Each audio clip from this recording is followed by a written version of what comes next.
Break के बाद खुशामदीद। ताज़ा खबर से यहां पर आपको अपडेट करें कि पैनामा लीक से मुताल्लिक केस की समाअत शुरू हो चुकी है। वहां पर यह कहना था तारिक असद का कि हुक्मरान मुल्क के साथ संजीदा नहीं, जबकि चीफ जस्टिस ने यह रिमार्क्स दिए कि हमने ही इनको मुंतखब किया है, बेहतर होगा अगर पैनामा लीक से आप शुरू ना करें, वरना यह कार्रवाई कैसे खत्म होगी। इस बारे में जानते हैं 24 न्यूज के नुमाइंदे आदिल निजामी से। आदिल, अदालती कार्रवाई के बारे में बताइए। जी बिल्कुल, सुप्रीम कोर्ट ऑफ पाकिस्तान का 5 रुकनी bench chief justice of Pakistan Anwar Zaheer Jamali की सरबराही में पैनामा लीक्स के हवाले से केस की समाअत कर रहा है। 5 दरखास्तें दायर की गई थी, जिनमें से एक दरखास्त गुज़िश्ता समाअत पर रिजेक्ट कर दी गई थी, जबकि 4 दरखास्तें जिसमें अमीर जमात इस्लामी पाकिस्तान की जानिब से और इमरान खान की जानिब से शेख रशीद और एक दीगर जो दरखास्त थी उस पर समाअत शुरू हुई है। अभी आज फैसला किया जाएगा कि दरखास्तें जो हैं वो समाअत के लिए मंजूर होती हैं कि नहीं होती। यहाँ पर चेयरमैन पाकिस्तान तहरीक इंसाफ इमरान खान की जानिब से उनके वकला पेश हो चुके हैं, अमीर जमात इस्लामी और शेख रशीद भी अदालत में मौजूद है। समाअत इस वक्त जारी है। जी शुक्रिया आदिल निजामी।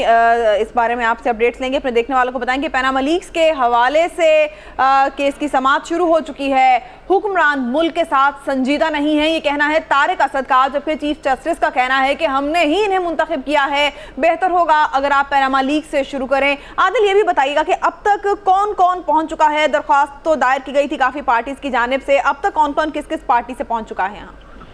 जी बिल्कुल, अगर जमात इस्लामी की बात करें, अमीर जमात इस्लामी सेनेटर सिराजुल हक खुद यहाँ पर पहुंचे हैं। इसके अलावा तहरीक इंसाफ से शीरी मजारी, रुकने कौमी असम्बली अली मोहम्मद और उनके जो वकील हैं सेनेटर बाबर रवान यहाँ पर पहुंचे। बाकी वज़रा यहाँ पर हमने देखा ख्वाजा साद रफीक आए हैं, उसके साथ साथ यहाँ पर आबिद शेर अली, तारिक फजल चौधरी भी यहाँ कोर्ट में पहुंच चुके हैं। यहाँ पर जो दोनों पार्टीज हैं उनकी जो शख्सियात हैं यहाँ पर आ चुके हैं, उनके वकला भी आ चुके हैं। इस वक्त जो है सुप्रीम कोर्ट के चीफ जस्टिस अनवर जहीर जमाली की सरबराही में पैनामा लीक के हवाले से जो 4 दरखास्तें हैं कि उन पर जो है समाअत का सिलसिला जारी है। यहाँ पर किसी भी नागवार सूरत हाल से निपटने के लिए यहाँ पर पुलिस की भी भारी नफरी मौजूद है।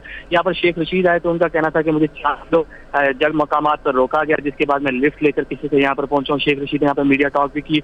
उन्होंने गुज़िश्ता रोज यहाँ पर जो पर सुप्रीम कोर्ट के रास्ते जो मुकम्मल तौर पर बंद है उस हवाले से भी तहफ़्फ़ुज़ात का इज़हार किया और उसके साथ साथ उन्होंने कहा कि 2 नवंबर को कारकुनान इस्लामाबाद लाजमी पहुंचे। इस वक्त भी जो है केस की समाअत सुप्रीम कोर्ट ऑफ पाकिस्तान में जारी है। जी आदिल, आप हमारे साथ ही रहिए। हमें ज्वाइन किया है ब्यूरो चीफ इस्लामाबाद असद औनसाही साहब ने, उनसे बात करते हैं। औनसाही साहब, बताइएगा, मुख्तलिफ जमातों के हुक्मरान आए हैं और सुप्रीम कोर्ट में पैनामा लीक्स के हवाले से जो दरख्वास्तें दायर की गई थी उनकी समाअत आज हो रही है।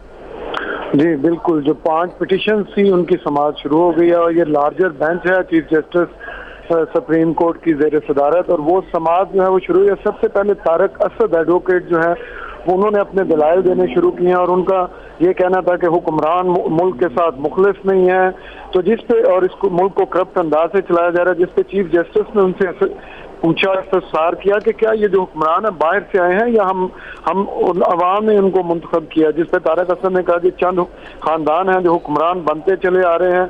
तो इस पे जो है चीफ जस्टिस ने कहा कि बेहतर है, चीफ जस्टिस साहब ने कहा कि बेहतर है कि हम पैनामा लीक्स जिस पे ये पिटीशन है सारी उस पे रहें, इस तरह दूसरे इश्यूज पे बात करेंगे तो बात बहुत फैल जाएगी। इस पे चीफ जस्टिस साहब ने इस बात पर भी खफगी का इजहार किया कि जो फ्री कैन के जवाब बात नहीं आए, और उन्होंने कहा कि मासवा नैब के जो जस्टिस अजमत सईद शेख हैं उन्होंने पूछा कि फ्री कैन के जवाब क्यों नहीं जमा हुए।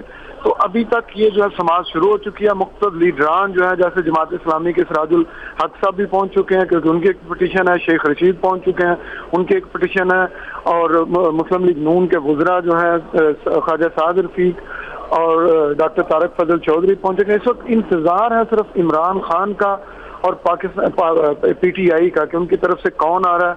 ज्यादातर यही शुनीद है कि असद उमर साहब आ रहे हैं, लेकिन अभी तक कोई चीज कंफर्म नहीं है। इमरान खान साहब भी आना चाह रहे थे, कल तक उनका यही था कि वो सुप्रीम कोर्ट आएंगे, लेकिन अभी तक PTI के जो मेन लीडरशिप है उसका इंतजार है। अच्छा, और ये बताइएगा कि अदालत ने पिछली दफा ये भी अहकाम जारी किए थे वजीर आजम को भी और उनके साहिबजादी को भी, और उसके अलावा डिफरेंट महकमों के अफसरान को भी, कि वो भी जवाब जमा कराएं। हुकूमती वकला भी यहाँ पर आए हैं, उन्होंने क्या जवाब जमा कराया है? उनसे अदालत ने कुछ इस्तफसार किया इस हवाले से क्या? जी अभी ये दलाइल शुरू हुए हैं और हुकूमत जो अदालत है उसने जब पूछा तो उनको सिर्फ ये बताया गया कि अभी सिर्फ नैब ने जवाब जमा कराया, बाकी अभी जवाब नहीं आए। हुकूमती वकला जो है बड़े सीनियर वकील और पाकिस्तान के जो पिछले अटार्नी जनरल हैं सलमान आजम भट्ट, उनको उन्होंने हायर किया और वो मरियम नवाज शरीफ, इसहाक डार और कैप्टन सब के वो ही वकील हैं। और आज ठीक, जी शुक्रिया औनसाही, आपसे मजीद अपडेट लेते रहेंगे।